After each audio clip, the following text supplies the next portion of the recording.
Welcome back to First and Five, the only NFL show that you need to watch if you want to sound a bit smart around your mates. This is the matchup we have all been waiting for, Super Bowl 60. Seattle Seahawks versus New England Patriots, and like ever, here are 5 things that you need to look out for going into this weekend. This weekend's Super Bowl matchup is a rematch of Super Bowl 49. That game is still going to hang over this weekend. We got one of the most infamous endings in NFL history. We have the Seahawks at the 1-yard line, 1 timeout left, Marshawn Lynch in the backfield, and a chance to win the Super Bowl 2 years in a row. But instead of running the ball with Marshawn Lynch, they pass it, Malcolm Butler jumps the slant, game over. And what makes this matchup interesting isn't the fact that the same thing can happen again, but the conditions for chaos are there yet again. You've got 2 14-3 teams, 2 systems that are very comfortable playing in tough games, and 2 coaches that trust their QB. And when the margins are that thin, Super Bowls stop being about raw talent and start being about the margins and moments. And we already know what happens in this matchup when someone tries to overthink a decision that didn't need to be overthought. So if this game does go into the 4th quarter, and there is a real chance it does, don't be surprised if it comes down to 1 play, 1 decision, and 1 moment that everyone at home has an opinion on. Now, the second thing that we have to talk about going into Super Bowl 60 is Sam Darnold. And now, Sam Darnold's career has turned into one of the strangest comeback quarterback arcs that we've ever seen. Now, Darnold came into the league as the 3rd overall pick in the 2018 draft out of USC. And billed as the next big thing, Sam looked set to turn around a New York Jets franchise that was in disrepair. But then, reality hit. The Jets were chaos, the environment was brutal, and the seeing ghost moment became a label that Sam Darnold could not shake. He would then go to Carolina afterwards, but that wouldn't work either, and suddenly a player that was supposed to be a cornerstone for a franchise became a cautionary tale. But what is interesting is after that, Sam Darnold never disappeared, he just recalibrated. He took a step back, went to learn in better environments like the 49ers, and then when he did get his chance in Minnesota, he didn't try to be something that he wasn't. And that year in San Francisco was very important because he would learn to play within structure, protect the football, and trust the system around him. And now here he is, starting QB of the Seattle Seahawks,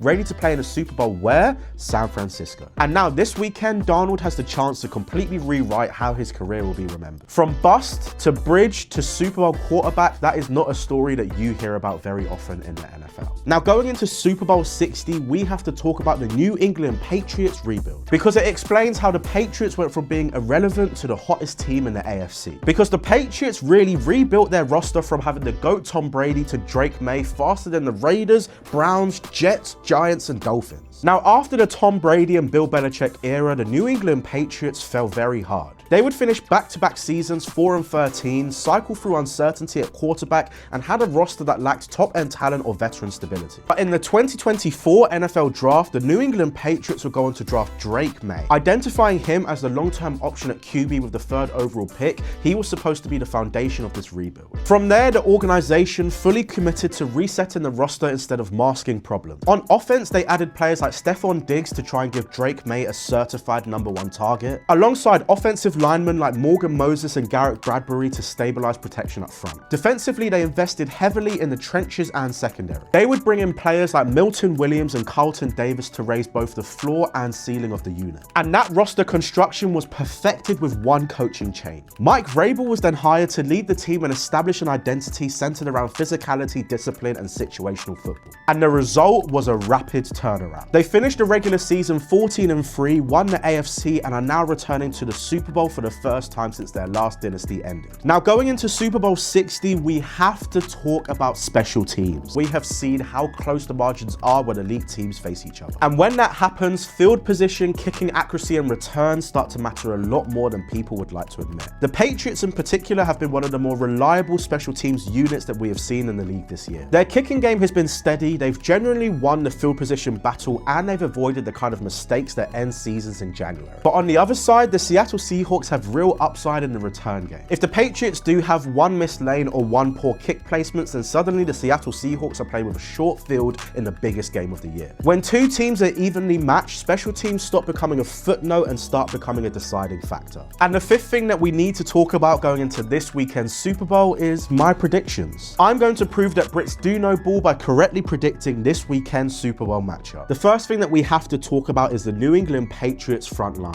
Because as much as I love the Will Campbell pick out of LSU in last season's draft, he has been the weak spot on that offensive line. And one thing about that Seahawks front line is they get to the QB. So my first prediction is that the Seattle Seahawks will have over 3 sacks in the Super Bowl. That aggressive Seahawks defensive line will mean that Drake May will be breaking out of the pocket a lot and trying to gain yards on the ground. So my second prediction is that Drake May will have over 30 yards rushing in the Super Bowl. I predict that the New England Patriots will have at least 1 interception in this weekend's Super Bowl. I still think Sam Darnold will have a good game, so I'm going to predict that he has over 250 passing yards and 2 passing TDs. The Patriots will also be focusing a lot on Seahawks wide receiver Jackson Smith-Njigba. He is easily one of the top 5 wide receivers in the league and had a monster game versus the Rams in the NFC Championship game. But one thing that a lot of NFL fans forget is that the wide receiver 2 is Cooper Kupp. And so with JSN getting all of the attention, I'm going to predict that Cooper Kupp has over 75 receiving yards in the Super Bowl this weekend. I'm also going to put it out there that Rashid Shaheed will have over 30 returning yards in the Super Bowl as well. And my MVP choice in this weekend's Super Bowl is going to be Sam Darnold. But I also have 2 hot takes. I think Seattle Seahawks defensive players Boye Mafe and Nick Imamwari could have a chance at winning MVP this weekend as well. And if my MVP is going to be a Seahawks player, then yes, I have got the Seattle Seahawks winning Super Bowl 60. As great as I think the Patriots are, I think it's a bit too early and the Seahawks are just a bit too good. So those are my Super Bowl predictions for this weekend. If you have tuned in this year, it is much appreciated. And if you have enjoyed this video, be sure to subscribe to the NFL UK and Ireland YouTube channel. For the last time this season, I have been American TJ. Peace.